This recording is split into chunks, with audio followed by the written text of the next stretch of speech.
নমস্কার দর্শক বন্ধুরা, আপনাদের সকলকে জানাই এই চ্যানেলে অনেক সুস্বাগতম। আজকে আমাদের ভিডিওর উদ্দেশ্য হলো রথযাত্রা উপলক্ষে, রথযাত্রার শেষে মানে উল্টো রথের পর যখন জগন্নাথ দেব নিজের ধাম শ্রীক্ষেত্রে ফেরেন, সেই সময়ে কিন্তু তিনি সরাসরি মন্দিরে ঢুকতে পারেননি। তাকে মান ভাঙাতে হয়েছিল মা লক্ষ্মী অর্থাৎ বিমলা দেবীর।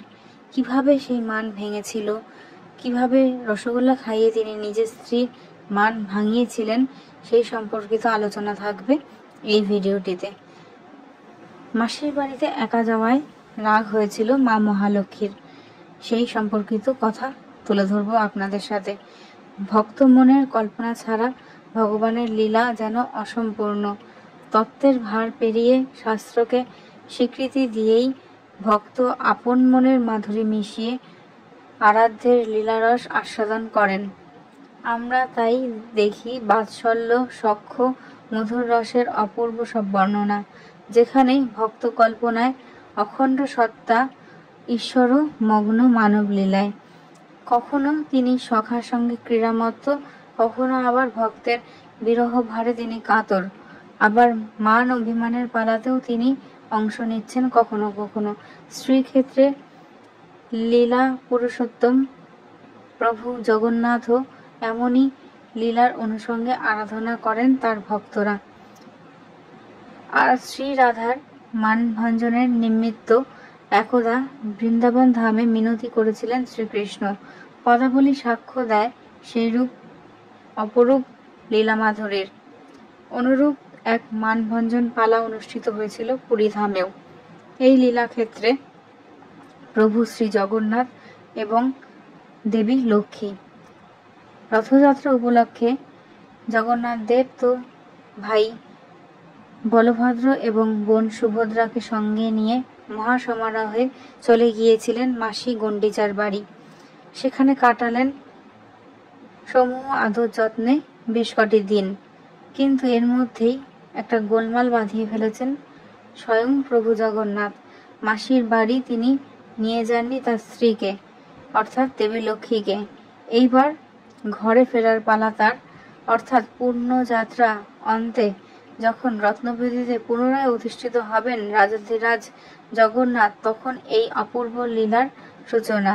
হয়তো জেনে বুঝেই গোলমালটা বাঁধিয়েছিলেন জগন্নাথ দেব, নয়তো দাম্পত্যের লীলা থেকে বঞ্চিত হতেন ভক্তরা, অর্থাৎ ভক্তরাই প্রভু জগন্নাথের দাম্পত্য লীলা আস্বাদনের নিমিত্ত হয়তো প্রশ্রয় দিয়েছিলেন এই বিষয়টিকে।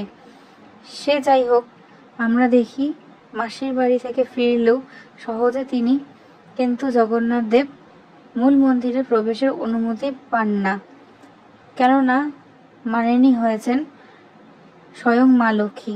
অগত্যা 3 ভাই বোন শ্রীমন্দিরের সামনেই 3 দিন ধরে রথের ওপরেই উপবিষ্ট থাকেন। এই 3 দিন একাধিক অনুষ্ঠানের মাধ্যমে সমাপ্ত হয় রথযাত্রা। এই অবকাশেই দাম্পত্যের চিরমধুর এক আখ্যানের সাক্ষী হয় ভক্ত সমাগম এরা। তৃতীয় দিন জগন্নাথ, বলরাম, সুভদ্রা মন্দিরে প্রবেশ করতে গেলে এক মজার কাণ্ড ঘটে। বলরাম এবং সুভদ্রার কপাল ভালো বলতে হবে, ভালোই ভালোই তারা মন্দিরে প্রবেশ করেন। তাদের ওর পথ অনুসরণ করে যেই না জগন্নাথ দেব ঢুকতে যাবেন, দেবী লক্ষ্মী সটান মুখের ওপর দরজা দুম করে বন্ধ করে দিলেন। কারণ 3 ভাই বোন মাসির বাড়ি থেকে দেদার আমোদ আহ্লাদ করে এসেছেন, অথচ তাকে নিয়ে যাননি। অভিমানিনী লক্ষ্মী দেবী এই কয়েকদিন একা একা শ্রীমন্দিরে কাটিয়েছেন। অবশ্য মাঝখানে একদিন তিনি মাসির বাড়ি দেখা করতে গেছিলেন, কিন্তু জগন্নাথ তাকে যেন দেখেও দেখেননি। তারই ফলস্বরূপ যাত্রা শেষে জগন্নাথ দেব দেখেন তার জন্য তারই বাড়ির দরজা বন্ধ। অবস্থা বেগতিক দেখে স্ত্রীর মানভঞ্জনের জন্য বুদ্ধি করে 1 হাঁড়ি রসগোল্লার আয়োজন করেন জগন্নাথ। ভাবখানা এই যে, যদি রসগোল্লার কল্যাণে অন্তত লক্ষ্মী দেবীর মান ভাঙে, তবে তিনি মন্দিরের প্রবেশের অনুমতিটুকু পাবেন। তিনি জগদীশ্বর, যার প্রকাশ এই গোটা পৃথিবী। তিনি নিজেই নিজেকে যেন লিপ্ত করেন এই সাধারণ মানব লীলায়। এই ছোট্ট সুখের ভিতর তিনি ভগবান হয়েও যেন জীবনের সূক্ষ্ম সূক্ষ্ম আনন্দ মধুর মুহূর্তে চিহ্নিত করে রাখেন। এই লীলার এবার সমাপ্তির ত্রিভুবনের অতুল ঐশ্বর্যের অধিকারিণী দেবী লক্ষ্মীর মান ভাঙে এই রসগোল্লা খেয়েই। পরিতৃপ্ত হয় অবশেষে তিনি স্বামীকে ঘরে ঢোকার অনুমতি দেন। খুশি মনে পতিদেবকে নিজের শ্রীমন্দিরে নিয়ে আসেন। 1 বছরের জন্য নিশ্চিন্ত পতিদেব কাজ ছাড়া হবেন না। মন্দিরের সিংহদুয়ার এরপর বন্ধ হয়ে যায়।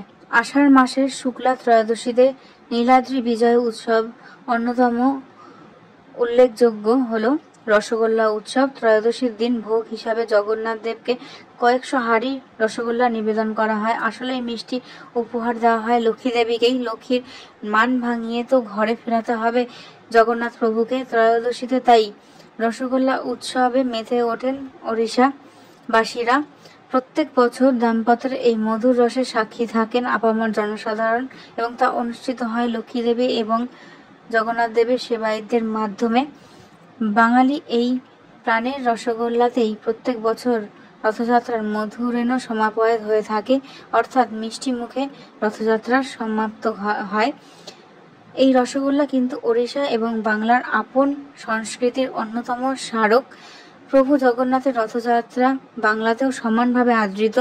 প্রভু শ্রী চৈতন্য দেবের কল্যাণে এই বঙ্গভূমে রথযাত্রার মাহাত্ম্য আলাদা। শুধু যথাযোগ্য মর্যাদায় রথের অনুষ্ঠানই নয়, রথযাত্রায় 2 প্রদেশ মানুষের আনাগোনা এবং সাংস্কৃতিক মেলবন্ধনও ঘটে। তারই একটি দিক চিহ্ন এই রসগোল্লা উৎসব।